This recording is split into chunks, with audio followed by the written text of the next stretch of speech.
নমস্কার বন্ধুরা, নয় নয়াচারে সবাইকে স্বাগত জানাই। আজকে একটা আমরা রেসিপি নিয়ে চলে এসেছি, চারাপোনা মাছের ঝোল কাঁচকলা দিয়ে। এইটা পেশেন্টের জন্য খুবই ভালো। যারা পেশেন্ট রুগী তারা এইভাবে চারাপোনার ঝোল বানাবেন। আপনারা দেখতে থাকুন আমরা এই রেসিপিটি কী করে বানাচ্ছি, দেখতে থাকুন। দেখতেই পাচ্ছেন বন্ধুরা, আমাদের কলা আলু কাটা হয়ে গেছে। এখানে আমরা মশলা বানিয়ে নিয়েছি, গোটা জিরে, গোলমরিচ, শুকনো কাঁচা লঙ্কা, আদা বাটা আমরা একসঙ্গে বেটে নিয়েছি। ফোড়নে আছে তেজপাতা আর গোটা জিরে। আপনারা দেখতে থাকুন। আমাদের এখন কড়া চাপানো হয়ে গেছে। এখন আমরা মাছটি হলুদ আর নুন মাখিয়ে নিচ্ছি।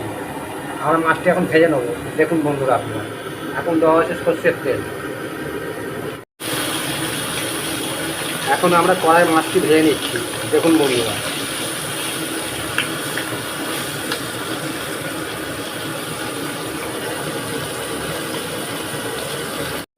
দেখতেই পাচ্ছেন বন্ধুরা, আমাদের মাছটি লাল লাল করে ভাজা হয়ে গেছে। এখন আমরা মাছটির রেসিপিটি করে নিচ্ছি। ফোড়নে দিচ্ছি গোটা জিরে,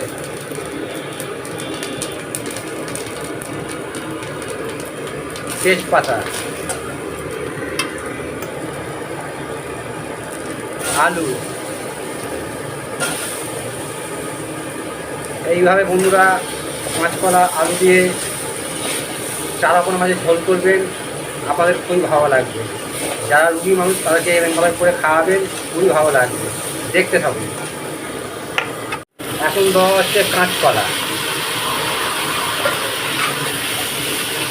আলু আর কাঁচকলা হালকা করে আমরা ভেজে নেব। দেখতে থাকুন বন্ধুরা।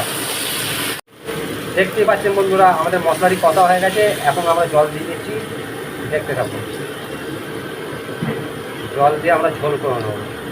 দেখুন বন্ধুরা, এখন দিয়ে দেবো আমরা মাছ।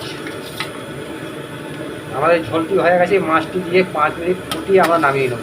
দেখতে থাকুন। এখন দিয়ে দিচ্ছি ধনে পাতা।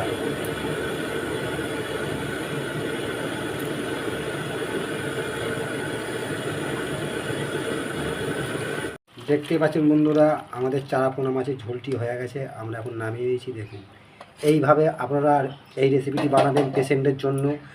যাদের পেট খারাপ তাদের জন্য খুবই পুষ্টিকর, খুবই ভালো। এইভাবে বানালেন। যদি ভালো লাগে এই রেসিপিটি একটা লাইক আর সাবস্ক্রাইব করে দেবেন।